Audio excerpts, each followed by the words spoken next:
SIT ಅಧಿಕಾರಿಗಳಿಂದ ತಿಮರೋಡಿ ಆಪ್ತ ಗಣೇಶ್ನನ್ನ ವಿಚಾರಣೆಗೆ ಒಳಪಡಿಸಲಾಗಿದೆ. ಚಿನ್ನಯ್ಯ ತಿಮರೋಡಿ ಲಿಂಕ್ ಪತ್ತೆಗೆ ಗಣೇಶನ ವಿಚಾರಣೆಯನ್ನ ಮಾಡಲಾಗಿದೆ. ಮಹೇಶ್ ಶೆಟ್ಟಿ ತಿಮರೋಡಿ ಆಪ್ತನಾಗಿರುವಂತ ಗಣೇಶ್ ಎರಡನೇ ದಿನದ ವಿಚಾರಣೆಗೆ ಎಸ್ಐಟಿ ಕಚೇರಿಗೆ ಆಗಮಿಸಿದ ಗಣೇಶ್ ತಿಮರೋಡಿಯ 4 ಆಂಡ್ರಾಯ್ಡ್ ಫೋನ್ಗಳನ್ನು ಬಳಸ್ತಾ ಇದ್ದ ಗಣೇಶ್ ಅನೇಕರ ಜೊತೆ ಚರ್ಚೆಗಾಗಿಯೇ ಗಣೇಶ್ ಬಳಿ ಇತ್ತು ಪ್ರತ್ಯೇಕ ನಂಬರ್. ತಿಮರೋಡಿ ಮೊಬೈಲ್ಗಳನ್ನು ಹ್ಯಾಂಡಲ್ ಮಾಡ್ತಾ ಇದ್ದಂಥ ಗಣೇಶ್ ಕೇವಲ ಕೀಪ್ಯಾಡ್ ಮೊಬೈಲನ್ನು ಬಳಸ್ತಾ ಇದ್ದ ಮಹೇಶ್ ಶೆಟ್ಟಿ ತಿಮರೋಡಿ. ಆದರೆ ಆಂಡ್ರಾಯ್ಡ್ ಫೋನನ್ನು ಹ್ಯಾಂಡಲ್ ಮಾಡ್ತಾ ಇದ್ದಿದ್ದು ಇದೇ ಗಣೇಶ್. ಸೋಷಿಯಲ್ ಮೀಡಿಯಾ ಹ್ಯಾಂಡಲ್ ಮಾಡ್ತಾ ಇದ್ದಂಥ ಗಣೇಶ್ ಚಿನ್ನಯ್ಯ ಮತ್ತು ಗಣೇಶ್ ಸಂಪರ್ಕದ ಬಗ್ಗೆಯೂ ಕೂಡ ಎಸ್ಐಟಿ ವಿಚಾರಣೆ ಮಾಡ್ತಾ ಇರೋದು. ತಿಮರೋಡಿ ಮನೆಗೆ ಚಿನ್ನಯ್ಯ ಎಂಟ್ರಿ ಬಗ್ಗೆ ಕೂಡ ಗಣೇಶ್ನನ್ನ ವಿಚಾರಣೆ ಮಾಡಲಾಗ್ತದೆ. ಅಂದರೆ ಈ ಗಣೇಶ್ಗೆ ಎಲ್ಲದ್ರ ಬಗ್ಗೆ ಡೀಟೇಲ್ಸ್ ಗೊತ್ತಿದೆ, ಮಾಹಿತಿಗಳು ಗೊತ್ತಿದೆ ಅನ್ನೋದ್ರ ಆಧಾರದ ಮೇಲೆ ಗಣೇಶ್ನನ್ನ ವಿಚಾರಣೆಗೆ ಒಳಪಡಿಸಲಾಗ್ತಾ ಇದೆ ಅನ್ನೋದ್ರ ಬಗ್ಗೆ ಮಾಹಿತಿ ಸಿಗ್ತಾ ಇರೋದು. ನೋಡಿ, ನೀವು ಫೋಟೋದಲ್ಲಿ ನೋಡ್ತಾ ಇದ್ದೀರಲ್ಲ, ಈತನೇ ಗಣೇಶ್. ಈತನಿಗೆ ತಿಮರೋಡಿಯ ಚಲನಾವಲನ ಜೊತೆಗೆ ಚಿನ್ನಯ್ಯ ಮತ್ತು ತಿಮರೋಡಿಯ ಕಾಂಟ್ಯಾಕ್ಟು, ಎಲ್ಲೆಲ್ಲಿ ಮಾತುಕತೆ ನಡೆಸಿದ್ರು, ಯಾರೆಲ್ಲ ಮಾತುಕತೆ ನಡೆಸಿದ್ರು, ಯಾವಾಗ ಮಾತುಕತೆ ನಡೆಸಿದ್ರು, ಇದು ಕಂಪ್ಲೀಟ್ ಆದಂಥ ಡೀಟೇಲ್ಸ್ ಈ ಗಣೇಶಿಗೆ ಗೊತ್ತು. ಯಾಕಂದರೆ ಯಾವಾಗಲೂ ತಿಮರೋಡಿ ಜೊತೆಗೆ ಇರ್ತಿದ್ರು. ಇನ್ನೊಂದೇನು ಅಂತಂದರೆ, ತಿಮರೋಡಿ ಬಳಕೆ ಮಾಡ್ತಾ ಇದ್ದಿದ್ದು ಕೀಪ್ಯಾಡ್ ಮೊಬೈಲನ್ನು. ಬಟ್ ಆಂಡ್ರಾಯ್ಡ್ ಮೊಬೈಲ್ಗಳು 4 ಇತ್ತಂತೆ. ಆ 4 ಕೂಡ ಈತನೇ ಹ್ಯಾಂಡಲ್ ಮಾಡ್ತಾ ಇದ್ದ ಅಂತ ಹೇಳಲಾಗ್ತಾ ಇದೆ. ಕೆಲವರು ಮೀಟಿಂಗನ್ನು ಅರೇಂಜ್ ಮಾಡೋದು, ಕೆಲವ್ರ ಜೊತೆಗೆ ಫೋನಲ್ಲಿ ಕಾಂಟ್ಯಾಕ್ಟ್ನಲ್ಲಿ ಇರೋದು, ಫೋನಲ್ಲಿ ಮಾತಾಡುವಂಥದ್ದು, ಈ ಎಲ್ಲ ಕೆಲಸವನ್ನ ಈತನೇ ಮಾಡ್ತಾ ಇದ್ದ ಅನ್ನೋದನ್ನು ಹೇಳಲಾಗ್ತದೆ. ಹಾಗಿದ್ರೆ ಈತನಿಗೆ ಸಂಪೂರ್ಣವಾದಂಥ ಡೀಟೇಲ್ಸ್ ಗೊತ್ತಿರುತ್ತೆ ಅನ್ನುವಂಥ ಹಿನ್ನೆಲೆಯಲ್ಲಿ ಈತನನ್ನು ಕೂಡ ವಿಚಾರಣೆಗೆ ಒಳಪಡಿಸಲಾಗಿದೆ. ಈ ಬಗ್ಗೆ ಮಾಹಿತಿ ನೀಡ್ತಾರೆ ನಮ್ಮ ಪ್ರತಿನಿಧಿ ಆದಿತ್ಯ.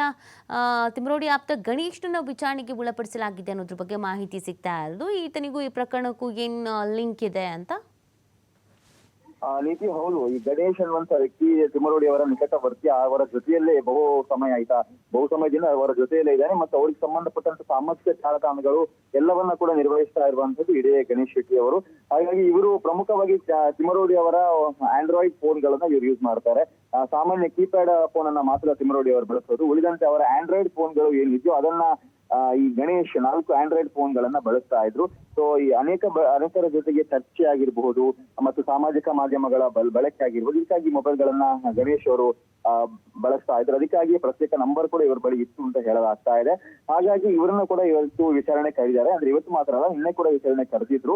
ಯಾಕಂದ್ರೆ ಈಗ ದೊಡ್ಡ ಆರೋಪ ಕೇಳಿ ಬರ್ತಾ ಇರೋದು ಇದಕ್ಕೆ ಫಂಡಿಂಗ್ ಆಗಿದೆ, ಚಿನ್ನಯ್ಯನಿಗೆ ಹಣ ಕೊಟ್ಟು ಇದರ ಹೇಳಿಕೆಯನ್ನು ನೀಡ್ತಾರೆ ಅನ್ನೋದು.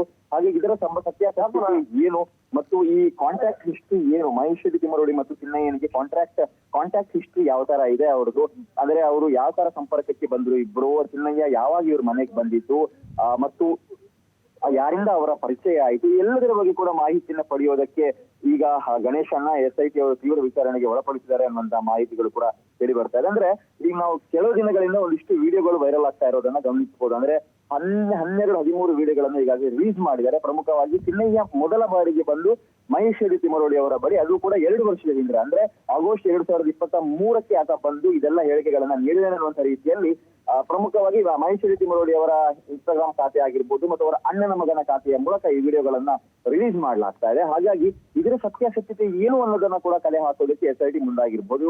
ಇಲ್ಲಿ ಮಾಡ್ತಾ ಇರುವಂತಹ ಆರೋಪ ಏನಂದ್ರೆ, ಚಿನ್ನಯ್ಯನೇ ಆತನಾಗಿ ಸ್ವಇಚ್ಛೆಯಿಂದ ಬಂದು ಮಹೇಶ್ ಶೆಟ್ಟಿ ತಿಮರೋಡಿ ಅವರ ಜೊತೆಗೆ ಈ ಎಲ್ಲ ವಿಚಾರಗಳನ್ನ ಹಂಚಿಕೊಂಡು ನನಗೆ ಕಾನೂನಿನ ಭದ್ರತೆ ಕೊಡಿ, ನನಗೆ ಸೆಕ್ಯೂರಿಟಿ ಕೊಟ್ಟರೆ ನಾನು ಎಲ್ಲವನ್ನ ತೋರಿಸ್ತೀನಿ ಅಂತ ಹೇಳಿರೋದು ಅನ್ನುವಂತ ರೀತಿಯ ಒಂದು ವಿಡಿಯೋಗಳಿಗೆ ಸದ್ಯ ವೈರಲ್ ಆಗ್ತಾ ಇರೋದು. ಹಾಗಾಗಿ ಇದರ ಸತ್ಯಾಸತ್ಯತೆಯ ಕುರಿತು ಕೂಡ SIT ಗಣೇಶ್ನನ್ನ ವಿಚಾರಣೆಗೆ ಒಳಪಡಿಸುವಂತ ಸಾಧ್ಯತೆ ಇದೆ. ಈ ಚಿನ್ನಯ್ಯ ಯಾವಾಗ ಬಂದ, ಎಕ್ಸಾಕ್ಟ್ ಆಗಿ ಯಾವ ಇಯರ್ ಅದು, ಅವನನ್ನ ಯಾರು ಕರ್ಕೊಂಡ್ ಬಂದ್ರು, ಎಲ್ಲ ಮಾಹಿತಿಯನ್ನ SIT ಅಧಿಕಾರಿಗಳು ಗಣೇಶ್ನಿಂದ ಪಡಿತಾ ಇದ್ದಾರೆ.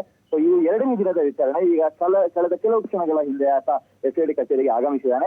ನಿನ್ನೆ ಕೂಡ ಇಡೀ ದಿನ ಆತರ ವಿಚಾರಣೆಯನ್ನ ಮಾಡಿದ್ರು. ಸೊ ಇವತ್ತು ಕೂಡ ವಿಚಾರಣೆ ಮುಂದುವರೆದಿದೆ. ಕೇವಲ ಗಣೇಶ್ ಮಾತ್ರ ಅಲ್ಲ, ಇನ್ನೂ ಮುಂದಕ್ಕೆ ಮಹೇಶ್ ಶೆಟ್ಟಿ ತಿಮರೋಡಿ ಅವರ ಆಪ್ತ ವಲಯದಲ್ಲಿ ಗುರುತಿಸಿಕೊಂಡಿರುವಂತಹ ಅನೇಕ ಜನರನ್ನ ಕೂಡ ವಿಚಾರಣೆಗೆ ಕರೆಯುವ ಸಾಧ್ಯತೆ ಇದೆ. ಈಗಾಗಲೇ 11 ಜನರಿಗೆ ಈ ಹಣ ವರ್ಗಾವಣೆಗೆ ಸಂಬಂಧಪಟ್ಟ ಹಾಗೆ ಬ್ಯಾಂಕ್ ವಹಿವಾಟು ಇದು ಎಲ್ಲ ಮಾಹಿತಿಯನ್ನ ಪಡೆದುಕೊಳ್ಳುವ ರೀತಿಯಲ್ಲಿ SIT ನೋಟಿಸ್ ಅನ್ನ ನೀಡಿದೆ. ಈ ಪೈಕಿ 6 ಜನ ವಿಚಾರಣೆಗೆ ಹಾಜರಾಗಿದ್ದಾರೆ ಅನ್ನುವಂತ ಮಾಹಿತಿಗಳು ಕೂಡ ಇದೆ. ಹಾಗಾಗಿ ಈ ಗಣೇಶ್ ಶೆಟ್ಟಿ ಬಳಿಯೂ ಕೂಡ ಈ ಹಣ ವರ್ಗಾವಣೆ ಆಗಿರ್ಬೋದು, ಬ್ಯಾಂಕ್ ವಹಿವಾಟು ಮತ್ತು ಚಿನ್ನಯ್ಯನಿಗೆ ಸಂದಾಯಿತವಾಗಿರುವಂತಹ ಹಣ ಯಾರಿಂದ ಬಂತು, ಹೇಗೆ ಬಂತು, ಯಾಕೋಸ್ಕರ ಕೊಟ್ಟಿದ್ದೀರಾ, ಎಲ್ಲ ಮಾಹಿತಿಯನ್ನು SIT ಪಡೆಯಲಿಕ್ಕಿದೆ.